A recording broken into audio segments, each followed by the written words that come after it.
Previously on the seventh day. The progress of research in history, archaeology, ancient languages, and anthropology has yielded information that has been hidden for many centuries. And this provides us with important new insights into the meaning of our lives. Some supercalculating intellect must have designed the properties of the carbon atom. Otherwise, the chance of my finding such an atom through the blind forces of nature would be utterly minuscule. Darwin's observations and conclusions would revolutionize the conventional view of origins. Now, perhaps some of us have been too quick to discard this old book as an irrelevant collection of useless fables and legends, traditions. He warned the people that their city was to be destroyed, their temple destroyed, and that they would be carried away to Babylon to serve the king of Babylon. 70 years. Nobody listened. And they burnt them as they were in the caves, because they were not willing to break in upon the honor they owed the Sabbath, even in such distresses. By healing the man with the withered hand, Jesus showed the true spirit of the Sabbath. He rejected the rabbis' rules. He kept the Sabbath as taught in the ancient Hebrew scriptures. Titus laid siege to the city, and finally in 70 AD, the Roman army broke through the defenses, ravaged the city, and completely destroyed the temple. And now, part 4 of the seventh day, Revelations from the Lost Pages of History.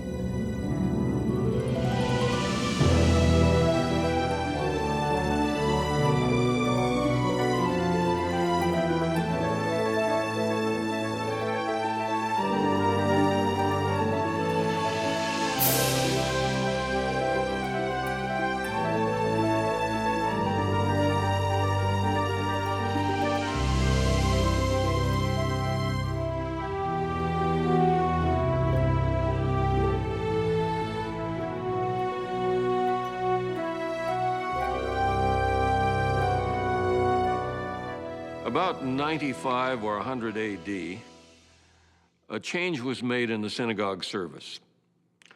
The middle part of the service is known as the standing prayer, the Amidah, or the 18 benedictions, consisting of 18 short prayers or blessings of God, Thanksgiving blessings. All 18 are recited on weekdays, on Sabbaths only 7. But at this time, an additional one was added. It's known in Hebrew as the Birkat Hamanim, the blessing concerning the heretics, but it's not really a blessing.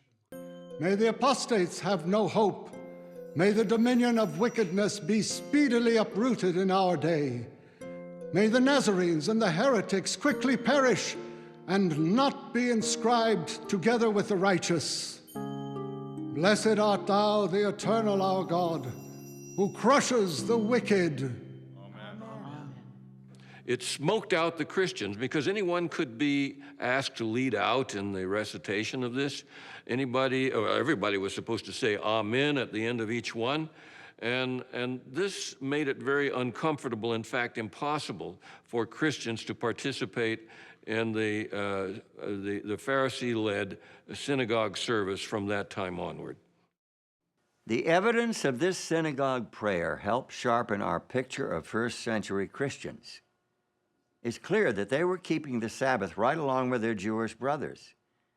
So now the Jews were becoming less tolerant of Christians, but Christians themselves were beginning to question the value of their connection to Judaism.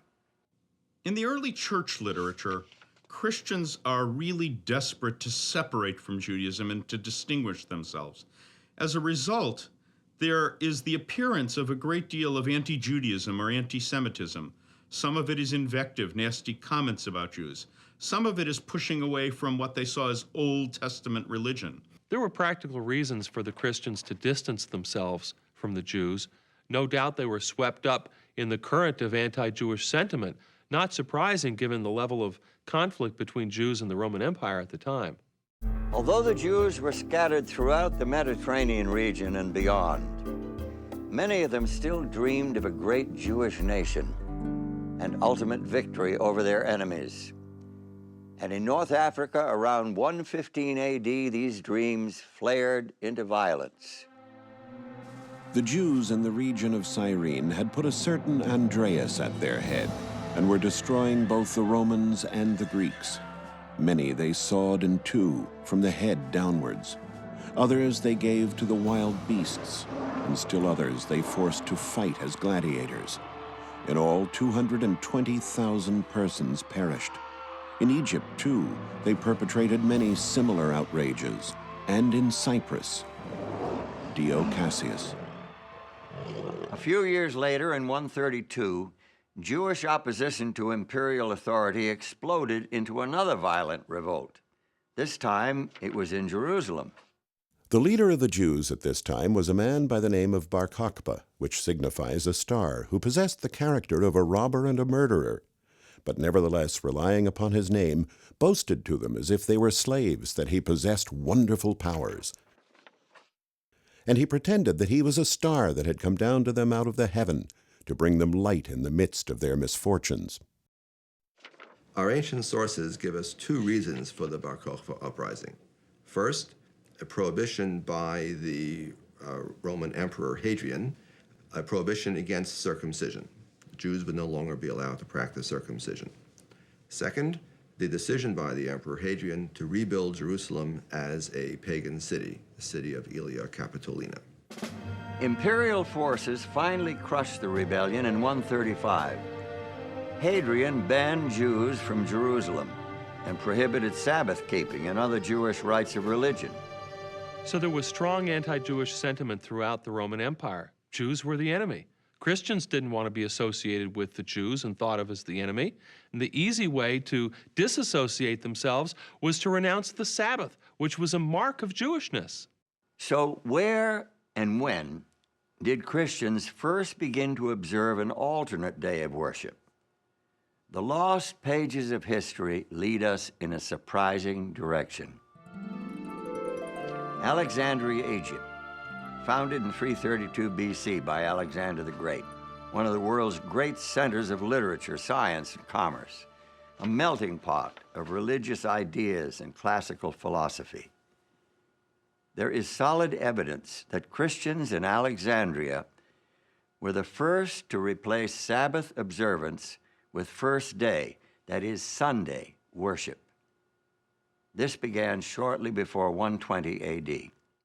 One of the first documents that we find pointing to Christian keeping of Sunday is the so-called Epistle of Barnabas. Now, it is not the real Barnabas that we read about in the New Testament in the book of Acts. This is pseudo-Barnabas. It's a pseudepigraphon. It's falsely attributed to him. But it was written apparently by somebody in Alexandria in Egypt, where the tendency was to spiritualize everything. And that's what this Epistle of Barnabas does. It doesn't take anything literally. Barnabas believes that the Hebrew Scriptures is a gift to those who truly understand it. But he thinks the ones who understand it will not take it literally, but will understand it in a metaphorical or spiritual sense. And he rested on the seventh day. This meaneth, when his Son, coming again, shall destroy the time of the wicked man, and judge the ungodly, and change the sun and the moon and the stars, then shall he truly rest on the seventh day. Barnabas claims that he and his followers are observing the 8th day of the week, the day after the Sabbath, obviously Sunday. He condemns Judaism and everything associated with it, including observance of the seventh-day Sabbath. The Barnabas letter is the first evidence of Sunday being promoted as the Christian day of worship. But to find the real heart of the pro-Sunday movement, we have to shift our focus from Alexandria westward to the heart of the Roman Empire. It is in ancient Rome that we find the first description of early Christian Sunday keeping. It comes from Justin Martyr, a convert to the new faith. But Sunday is the day on which we all hold our common assembly, because it is the first day on which God, having wrought a change in the darkness and matter, made the world. And Jesus Christ, our Savior, on the same day, rose from the dead.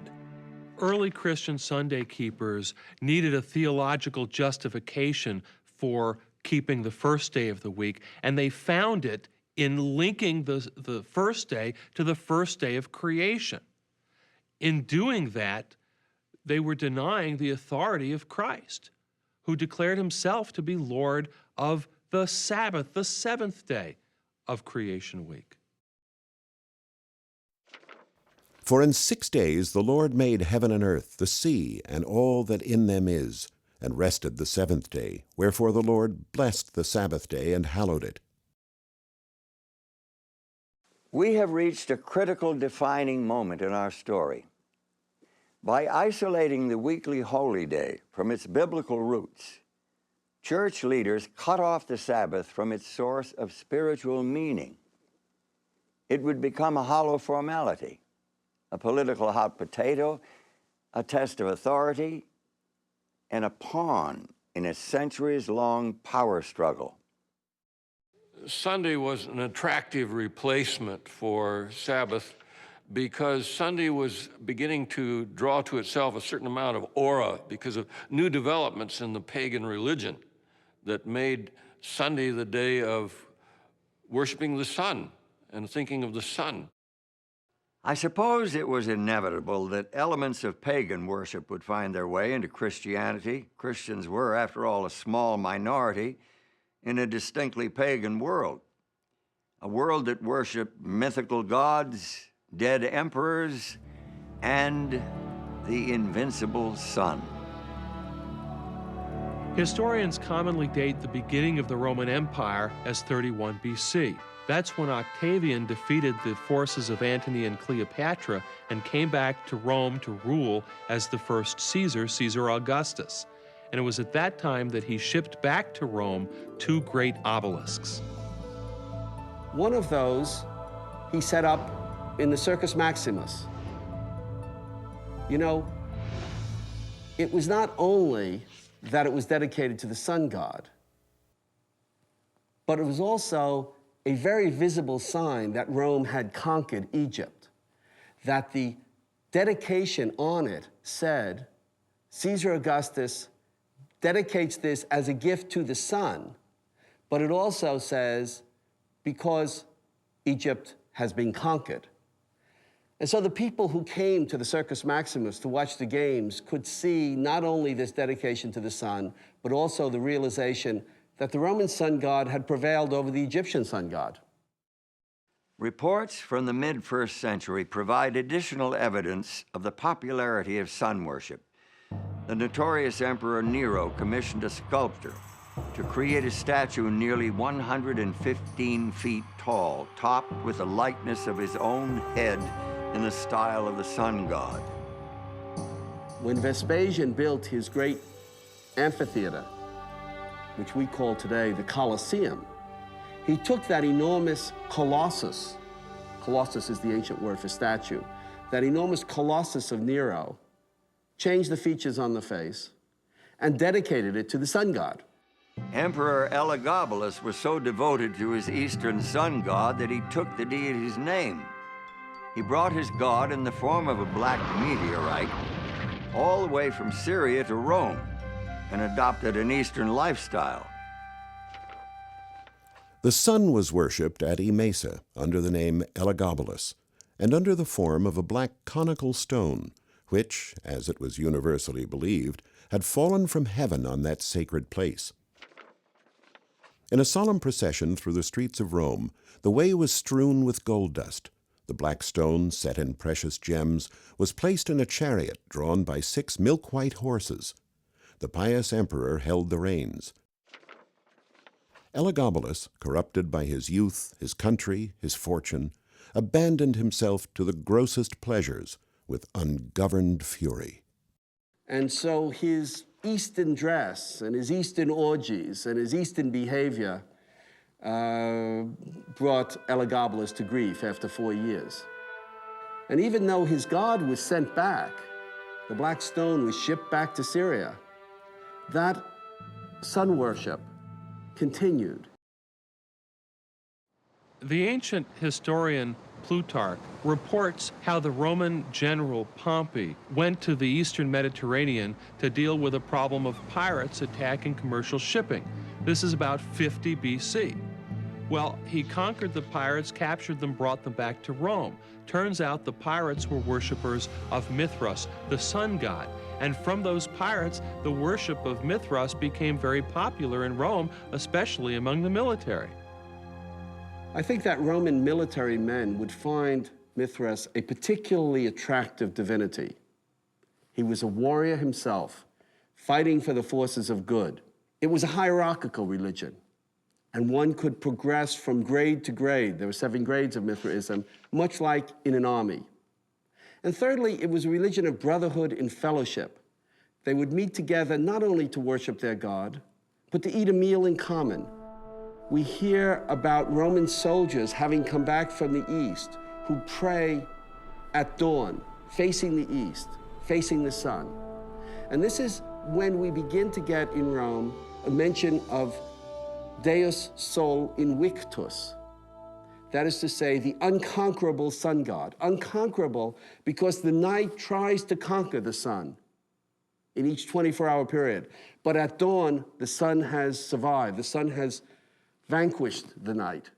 The importance of sun-worshipping cults in the Roman Empire is shown during the reign of Aurelian, who was emperor from 270 to 275 AD. He established a state religion that included the worship of both the emperor and Sol Invictus, the invincible sun. He tried to unify all religions under the sun god. Diocletian, who came to power in 284, was also devoted to the sun god. He maintained Aurelian's principle of a state religion and even declared himself to be a god. Eventually, he ordered the persecution of Christians. To some Christian leaders, it made sense to take advantage of the popularity of Sunday, especially since Sunday observance would make Christianity more attractive to the pagans, who already worshiped the sun on that day. For example, the Roman Emperor Constantine was, like Aurelian and Diocletian before him, a worshiper of the sun. He was the first emperor to profess belief in Christianity. It was during a crusade against his rivals that he was supposedly converted to Christianity. Sympathetic biographers claim that before a climactic battle near Rome, Constantine saw a vision of a flaming cross in the sky. He credited this vision with his subsequent victory and declared himself to be a Christian. Historians debate whether or not Constantine's conversion was genuine, since he maintained his pagan superstitions throughout much of his reign. He consented to baptism only as he lay on his deathbed. Still, his reign did mark a dramatic turning point in the history of Christianity. In 313, with the agreement of his co-emperor Licinius, he effectively legalized the Christian religion. The reign of Constantine the Great forms one of the epochs in the history of the world. It is the era of the dissolution of the Roman Empire, the commencement, or rather consolidation, of a kind of Eastern despotism with a new capital, a new constitution, and finally, a new religion. Was Constantine converted to Christianity, or was it the other way around? Who knows? But what's important to us today is that what emerged was a different kind of church, a different kind of state. In fact, the two were so blended together, it was hard to see where one ended and the other began. It seems that Constantine's personal religion was a mixture of Mithraic sun worship and Christianity. According to his Christian biographer, Eusebius, he taught all his armies to zealously honor the Lord's Day, Sunday, referring to it as the day of light and of the sun, distinctly pagan terminology. Take a look at this passage from his famous Sunday Law of AD 321. On the venerable day of the sun, let the magistrates and people residing in cities rest, and let all workshops be closed. In the country, however, persons engaged in agriculture may freely and lawfully continue their pursuits. The first law requiring people to celebrate on Sunday and rest on Sunday was a law promulgated by the Emperor Constantine in the year 321. And he does it without any reference to Christian theology or Christian ideas. He says to abstain from labor on the venerable day of the sun, which is an allusion to the fact that sun was becoming more and more the object of worship. So the first Sunday law requiring people to keep Sunday had no Christian flavor at all. Although Constantine promoted Christianity and built many, many Christian churches, he closed very few pagan temples. And we have a Roman calendar from the year 354. That's about 17 years after the death of Constantine, which has 4 separate festivals each year to the sun god. It shows that the sun god survived not only Constantine, but into the reigns of his immediate successors. Did Constantine's Sunday law settle the Saturday-Sunday issue? Not according to the records from the ancient city of Laodicea, where church leaders met near the middle of the 4th century. The Church Council at Laodicea dealt specifically with the issue of what scriptures, if any, should be read at Sabbath services. The Gospels are to be read on the Sabbath, that is, Saturday, with the other scriptures. The fact that the council addressed this issue is irrefutable proof that Christian church members were still attending worship services on the 7th-day Sabbath. Remember, this is more than 300 years after Christ. But there's more. Christians must not Judaize by resting on the Sabbath, but must work on that day, rather honoring the Lord's Day, and if they can, resting then as Christians.